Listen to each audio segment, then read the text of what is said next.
Hello students, let us solve the first part of this question. We have a curve which is given by the equation y is equal to minus 2x square plus 12x plus 7, and we need to write it in the form of a times x plus b the whole square plus c, where a, b and c are constants. So it is completing the square question.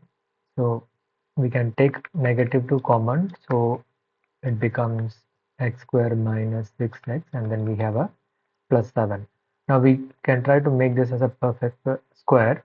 So we just need to take the half of the negative 6, which will give you minus 3, and then square it, which will give us 9. So just we need to add and subtract 9 to this, which makes it a perfect square. So I'll just write it with the whole thing. So the expression is now x square minus 6x plus 9 minus 9 and then plus 7. So this part over here is a perfect square, which is x minus 3 the whole square. Okay, and then we have a negative 9 and then plus 7. So now we can split it out, which will give us the answer in the required form.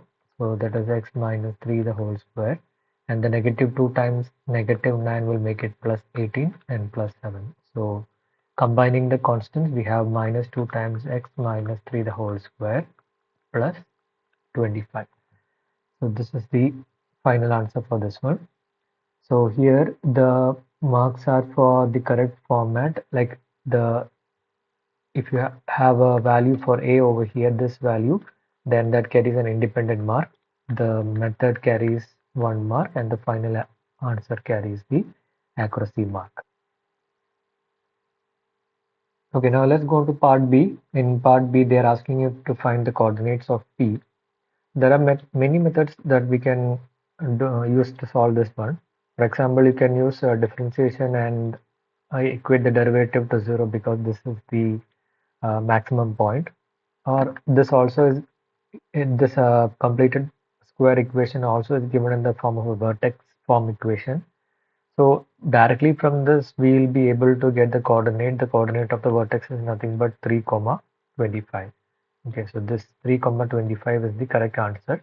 So if any one of the coordinates is correct, you will get 1 mark, and both of the coordinates correct, it will be another 1 mark. So the total is 2 marks. So I just solve it with the derivative also.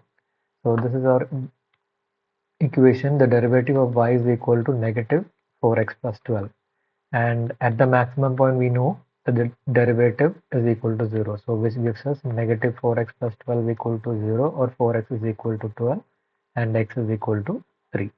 And to get the y coordinate, you just need to plug in the value of x as 3 over here. So that is y is equal to negative 2 times 3 square plus 12 times 3 plus 7. This, when you solve it out, you'll get the value of y as 25. So the coordinate is 3, 25. So this is the second part. Okay, now the last part of the question, we have a curve which is already having the equation of y is equal to minus 2x squared plus 12x plus 7, and there is a line now which is passing through the point P, and that point P we already calculated over here the coordinates as 3 and 25, and it is also passing through the origin. So now there is a region that is shaded over here, which is bounded by the curve, line and the y-axis. We need to find the inequalities which can be used to define the region R. So we can see that this area is actually the area that is above the line and below the curve. So if it is below the curve, then that particular equation will be y less than or equal to whatever the curve equation is. So here the curve equation is minus 2x square plus 12x plus 7, because whatever the curve is, we need a value of y to be less than that particular point. So that is why we give the inequality as less than or equal to. Now it is above the line. So since it is above the line, we have to represent it by the inequality greater than or equal to, and we need to first find out the equation of the line, for which we know the equation of the line is y is equal to mx plus c. And since it is passing through the origin, the y-intercept is 0, so the equation is nothing but y is equal to mx. Okay.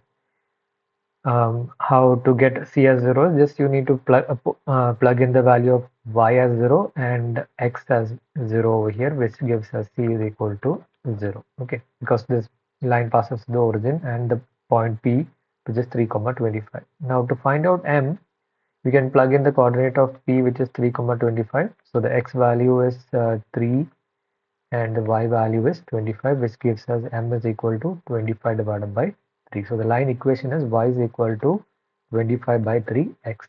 And since it is above the line, we can write it as y greater than or equal to 25 by 3x, which is the correct inequality.